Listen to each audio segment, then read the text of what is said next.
Salut à tous, on se retrouve ce soir pour l'épisode 2259 du Zap Image. On commence directement avec une grosse info concernant le match entre Naples et Milan demain parce que Victor Osimhen devrait manquer le quart de finale aller de Ligue des Champions face à l'AC Milan selon le président de Naples, parce qu'Aurelio De Laurentiis, donc le président de Naples, il a dit aujourd'hui Victor Osimhen n'est pas en mesure de jouer. Malheureusement, nous espérons le récupérer au maximum pour le 18 à Maradona. Donc en gros, le stade Diego Armando Maradona, le stade de Naples pour le match retour. Mais pour ce match demain, normalement, il ne devrait pas être là. C'est vrai que Naples n'est pas du tout pareil quand Victor Osimhen n'est pas là. Donc voilà, il devrait être forfait pour la rencontre demain. Victor Osimhen, et ça, bien sûr, c'est un énorme coup dur pour l'équipe napolitaine. On va parler de Léo Messi. Et un grand fan de Lionel Messi s'appelle Juan Polcan. Donc a voyagé jusqu'à Paris afin d'attendre devant la maison du joueur et le rencontrer. Après 10 heures d'attente, il a pu rencontrer et partager un moment avec son idole dans sa maison. Voilà, donc c'est un énorme fan de Léo Messi. Il a fait le voyage Argentine-Paris. Il a attendu devant la maison de Léo Messi. Messi a vu qu'il était devant et il l'a fait entrer. Ils ont parlé un petit peu, pris quelques photos. Donc voilà, après bien sûr cette histoire, on va dire, entre ce fan et Léo Messi. On va parler de l'ancien club de Léo Messi, peut-être son nouveau club très prochainement, le Barça, les gars. Et la sécheresse des coups francs, donc ça veut dire le manque de coups francs inscrits directement. Côté Blaugrana, ça commence à dater. Donc hier, ils ont joué contre Girona, il y a eu 0-0. Donc ça fait 100 matchs d'affilée qui n'ont pas réussi à inscrire un coup franc. Donc, la dernière fois qu'un joueur du Barça a marqué sur un coup franc direct, c'était Messi contre Valence en mai 2021. Donc hier, ça faisait 100 matchs d'affilée qu'il n'y a pas eu de but inscrit sur coup franc direct du côté du Barça. Toujours du côté du FC Barcelone, on va parler de Gavi qui possède une clause dans son contrat lui permettant de partir libre en fin de saison s'il n'est pas enregistré par son club. Voilà, c'est une clause qu'il a, c'est-à-dire au 1er juillet, il peut quitter l'équipe du Barça. J'en sais rien, je sais que Chelsea est intéressé. Chelsea lui propose une grosse prime à la signature. Il peut quitter le FC Barcelone gratuitement pour aller à Chelsea. Ce serait une énorme perte, bien sûr, pour le Barça, parce que c'est vraiment une pépite. Il a une grosse valeur marchande, mais il a une clause que s'il n'est pas enregistré, il peut quitter le club libre. Cependant, il n'a qu'un souhait, bien sûr, c'est rester au Barça. Mais attention, parce qu'à tout moment, bien sûr, si vous n'achetez pas une grosse offre de Chelsea ou un autre club, il pourrait peut-être être tenté, le jeune Gavi. Et toujours avec lui, donc le Camp Nou scandera le nom de Gavi à la 30e minute de chaque match, les prochains matchs à domicile. Donc ça a déjà été le cas là, avec Léo Messi à la 10e minute. Donc pour apporter son soutien, donc le public catalan, les gars, à la 30e minute, chantera tout simplement le nom Gavi, bien sûr, lors des prochains matchs au Spotify Camp Nou. Toujours avec l'équipe du Barça, le Barça est à deux doigts de boucler la prolongation du contrat de Baldé jusqu'en 2027 avec une clause libératoire d'1 milliard d'euros. Donc voilà, lui devrait prolonger l'aventure côté FC Barcelone. On va parler de Roberto Mancini, qui est le sélectionneur italien, et il songe à convoquer Ryan Cherki avec l'Italie. Le Lyonnais aurait des origines italiennes du côté de l'un de ses grands-pères et il pourrait potentiellement jouer avec l'équipe italienne. N'oubliez pas qu'actuellement il est avec l'équipe de France Espoir. L'Algérie, la sélection algérienne le veut, et peut-être l'Italie, donc ce sera à lui de trancher où il veut jouer. Donc une petite info concernant l'attaquant lyonnais Ryan Cherki. On va parler de Zach Nani, les gars. Donc c'est un streamer, les gars, qui est interviewé hier. Samir Nasri. On va revenir sur quelques déclarations de l'ancien joueur de l'OM, Manchester City ou même de Arsenal. Donc mon quotidien va être uniquement à propos de ça. Donc Nasri explique au micro de Zach Nani hier qu'il passe actuellement ses diplômes d'entraîneur. Voilà, il a un projet de devenir entraîneur d'une équipe. Donc actuellement il est consultant sur Canal+, souvent lors du Canal Football Club ou lors des matchs de Ligue des Champions, tout ça. Donc voilà, maintenant il aimerait devenir entraîneur. Voilà, Samir Nasri, toujours avec lui.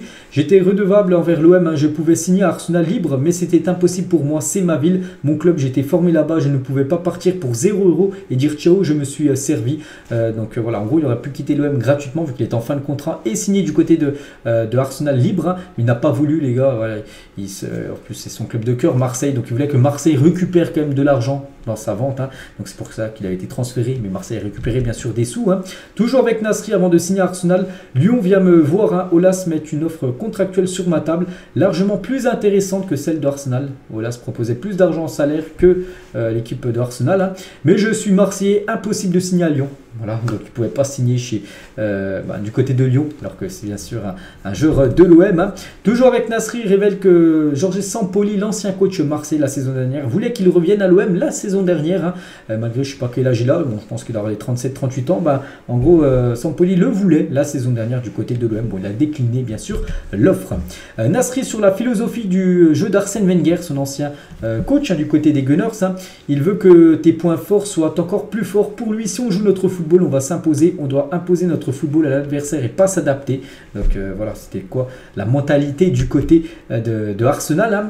Toujours avec Nasri sur Roberto Mancini. Donc à Manchester City, Mancini et Balotelli, c'était Tom et Jerry. Toute l'équipe s'est déjà embrouillée avec Mancini. Un jour, on a perdu un match à Everton et il nous a dit vous êtes nuls sans Yaya. Donc Yaya Touré, ça a fait des embrouilles de fou, hein. Donc voilà, bon, ce qui se passait du côté de City à l'époque, hein.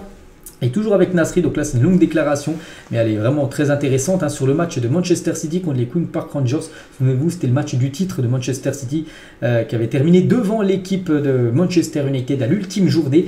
Et l'ultime seconde, vous avez marqué un but de Kun Aguero en toute fin de match. On arrive, on marque, on gagne 1-0 et là Djibril Cissé et un autre joueur marque et boum, on perd 2-1. Donc les Queen's Park Rangers menaient 2-1. J'étais sur le terrain, je me suis dit, la tête de ma mère, je suis maudit, je ne vais jamais gagner un titre, hein. Je retrouve où c'est. Donc dès que j'arrive aux portes d'un trophée, il se passe quelque chose. En plus, ils défendent comme des chiens, en parlant des Queen's Park Rangers, ceux qui jouaient le maintien.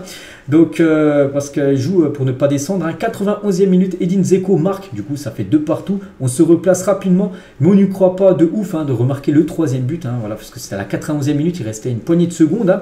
Et là, Balotelli, en tombant, il fait sa seule passe décisive de la saison en première ligue. Hein. C'est Balotelli qui avait fait la passe D pour le but de Kun Aguero à la 93e minute. Le but du 3-2 tout simplement. Donc Aguero prend le ballon et il frappe. Et là, la tête de ma mère, je suis en train de raconter, j'ai des frissons. On n'a pas dormi pendant 4 jours. À la fin du match, il y a Djibril Cissé qui joue à Queen's Park Rangers, hein, qui ne sait pas encore s'il va descendre ou pas, mais il sait que je suis champion. Il vient fêter avec moi. C'était grandiose. Voilà, c'était cette image-là où City gagnait le championnat à l'ultime seconde avec cette victoire 3-2. Il y aurait 2 partout, ils n'auraient pas été champions. Hein. C'était Manchester United. Du coup, bah, c'est City qui remporte ce championnat. Et regardez, Cissé, lui, ne savait pas s'il descendait ou non avec Queen's Park Rangers. Il était parti fêter parce qu'il était content voilà, que son copain Samir Nasri soit champion d'Angleterre. Voilà, c'était quelques déclarations, les gars, hier lors de l'interview de Zach Nani avec Nasri. On va parler du Paris Saint-Germain et le PSG. Gros coup de jour pour le Paris Saint-Germain. Donc tout d'abord, fin de saison pour Nordi Mukiele, le défenseur parisien. C'est fini, il ne jouera plus, il reste 10 matchs et il ne sera plus là. Il souffre d'une lésion aux ischio-jambiers et en gros, il va se faire opérer. Alors, je crois aujourd'hui ou demain, il se fait opérer en Finlande. Hein. Et voilà, donc il est forfait jusqu'à la fin de la saison. Il lui souhaite un bon rétablissement à Mukiele. Et l'autre gros coup dur, hein, pour le PSG, parce qu'il y a déjà Mukiele. Et l'autre, bah, c'est Renato Sanchez qui est sorti sur blessure, souvenez-vous, samedi dernier contre Nice. Et sera absent 3-4 semaines. Donc quasiment jusqu'à la fin de la saison, il va peut-être revenir pour les 2 derniers matchs. En gros, le Portugais souffre d'une lésion à l'adducteur droit et lui aussi est forfait là pendant quasiment un mois et demi. Donc voilà, gros coup dur, hein, du côté de Paris avec 2 joueurs quand même. Bon, c'est pas des titulaires, mais ça reste quand même des joueurs importants bien sûr et ils ne seront pas là. Période délicate pour Mbappé, donc de la dernière ligne droite d'une saison usante, hein, où il s'est employé sur tous les terrains avec le PSG, les Bleus et en coulisses. Mbappé traverse une période délicate. C'est qu'actuellement, c'est peut-être la période cette saison la plus compliquée de Kylian Mbappé. Voilà, il a un peu de mal à marquer tout ça, être bon. Donc période délicate, hein, pour Kylian. Vivement que la fin de saison arrive, hein, pour lui, pour qu'il puisse avoir du repos, parce qu'il n'a pas arrêté de la saison. PSG plus Coupe du Monde, puis ensuite retour avec le PSG. Il a beaucoup joué Kylian. La saison de Léo Messi comparée à celle de Mbappé et Haaland. Donc, n'oubliez pas que Messi a 35 ans. Voilà, chaque joueur, donc Messi, Mbappé, Haaland, on peut voir les games. Donc, les nombres de matchs joués, 46 pour Messi, 46 pour Mbappé, 40 pour Haaland. Et on peut voir à chaque fois but, plus passe D, tout ça. Et on peut voir voilà, qui fait le mieux, enfin qui fait mieux que l'autre à chaque fois. Donc voilà, bien sûr, des stats énormes, hein, pour ces 3 gros joueurs. La tribune sud de l'Alliance Riviera, bientôt fermée par rapport à la banderole sur la moment de Christophe Galtier. La banderole insultante visant Christophe Galtier déployée par les Ultras sera abordée en commission et peut-être cette tribune, déjà il y aurait une amende normalement de 5 000 € pour l'équipe de Nice et aussi cette tribune devrait être fermée peut-être pour le prochain match à domicile. Là ça sera décidé en commission de discipline. La fédération anglaise met à pied l'arbitre Konstantin Hadzitakic suite aux accusations Robertson. Il est accusé de lui avoir asséné un coup de coude, donc c'est l'arbitre assistant, donc voilà, c'est l'arbitre assistant, celui qui levait les hors-jeux, tout ça. Barça. Et lors du dernier match entre Liverpool et Arsenal, on peut le voir là sur la photo en bas à droite, il a mis un coup de coude tout simplement à Robertson. Et du coup, c'est passé en commission de discipline et il devrait être mis, enfin il est mis à pied. Donc en gros, il ne pourra plus exercer son métier d'arbitre là pendant X temps. Regardez les buts marqués dans les 5 grands championnats ce week-end. Donc c'est du côté de la Liga où il y a le plus de buts inscrits, 31 en Première Ligue, 28 Bundesliga, 26 Serie A, 25 et en Ligue 1 seulement 24 buts inscrits des 10 derniers matchs de Ligue 1 le week-end dernier. On va parler de Vini Junior, tiens, lui qui a marqué un but ce week-end du côté de la Liga contre Villarreal. Et Vini Junior, on peut voir le plus grand nombre de contributions de buts en Espagne dans toutes les compétitions officielles pour un joueur qui évolue en Liga. Et ben c'est Vini quand même qui est devant Lewandowski et Benzema alors que Vini ne joue pas numéro 9, il est plus ailier, il a marqué plus que Lewandowski et Benzema. Là, c'est toute compétition confondue, hein. C'est Liga, plus Ligue des Champions, plus Europa League pour le Barça, plus Coupe du Roi, plus tout, en gros.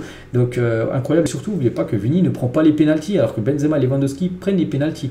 Donc, voilà, pour montrer incroyable ce que réalise Vini Junior.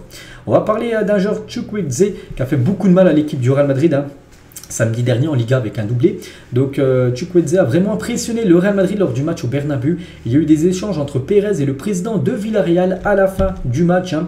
Et n'oubliez pas que ce joueur est en fin de contrat avec Villarreal en juin 2024, encore un an. Et en gros, le Real Madrid serait très intéressé pour s'offrir ses services. Hein, songerait à offrir 50 millions d'euros pour s'attacher les services du joueur nigérian en fin de contrat à la fin de saison prochaine. Et toujours, tiens, du côté de Villarreal, vu qu'on a parlé de Chukwueze, on va parler aussi d'Alex Banea, vous savez, ce joueur qui aurait reçu un coup de poing de Fede Valverde plein visage, communique pour la première fois depuis l'affaire sur Fede Valverde. Il a mis un communiqué officiel sur ses réseaux sociaux. Il y a des mensonges qui font plus mal que des coups. C'est irréparable et injustifiable, comme les menaces, insultes et messages souhaitant la mort de ma fille. Il a reçu comme des menaces de mort tout simplement, le joueur Alex Banea, donc voilà, par rapport à l'affaire qu'il a actuellement avec Fede Valverde. Officiel, Dean Smith, 52 ans, le nouveau coach de Leicester jusqu'à la fin de la saison. Il sera accompagné de John Terry en adjoint. Ils auront pour mission les deux, hein, de sauver Leicester actuellement avant-dernier de cette première division anglaise. Hervé Renard, sélectionneur des Bleus, un match à bien négocier contre le Canada. Je crois que c'est ce soir, hein, il y a un match ce soir ou demain, je ne sais plus exactement, je crois que ça doit être ce soir. France-Canada, les Françaises ont gagné 5-2 contre la Colombie. Là, le deuxième match, Nico pour eux, c'est contre le Canada. Donc voilà, c'est la déclaration d'Hervé Renard. On va parler d'un autre coach, hein, c'est Bruno Genesio. Et Rennes actuellement, c'est pas du tout une bonne période. Rennes s'est incliné lors de 5 de ses 8 derniers déplacements en Ligue 1. Voilà, Rennes a beaucoup de mal à se déplacer. Regardez la preuve, là, ils ont perdu 3 à Lyon dimanche après-midi. Le match d'Ivan Cuéllar, 38 ans, avant-hier face à Ibiza. C'était dimanche. Regardez ce match, cette masterclass, on peut dire. Donc déjà, c'est un gardien. Donc déjà, il a arrêté un penalty, c'est très bien. Et aussi 2 passes D, alors que c'est un gardien incroyable. C'était lors du match Ibiza-Giron. Donc c'est un match de 2e division espagnole. Donc déjà, son équipe s'est imposée 3-1. Et il a délivré 2 passes D quand même. Il a obtenu une note de 8.7. Je pense qu'il aurait encore pu avoir plus de points. Parce qu'il y a un match comme ça avec 2 passes D pour un gardien au cours d'un même match. Hein, c'est quand même incroyable. Ce soir, c'est la Ligue des Champions, hein, bien sûr, le retour de la Ligue des Champions. N'oubliez pas Benfica, Inter et City, Bayern, les gars. Regardez la une du journal Équipe, je ne vous l'ai pas montré sur ma chaîne principale à midi. Bah tiens, je vais vous montrer ce soir le combat des chefs, hein, tout simplement par rapport à ce City Bayern. Hein. Et c'est marqué tout en bas, Pep Guardiola et Thomas Tuchel se retrouvent ce soir pour la première manche du choc des quarts de finale. Le duel entre ces entraîneurs de renom ajoute une dimension supplémentaire à cette affiche. Hein. C'est que l'affiche est magnifique entre 2 équipes favorites pour gagner la Ligue des Champions, entre 2 coachs aussi.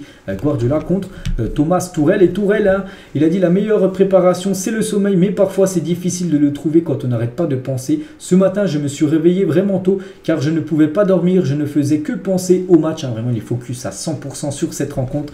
Thomas Tuchel, il a également dit, hein, je n'ai aucun doute quant aux capacités de Sadio Mané. Hein, il lui faut un certain temps d'adaptation. Ce n'est qu'une question de temps. Une fois qu'il aura marqué, tout ira mieux. Voilà pour Sadio Mané qui vit un petit peu actuellement une période un peu compliquée comme Mbappé que j'ai parlé tout à l'heure. Hein, où il avait un petit peu aussi du mal à marquer.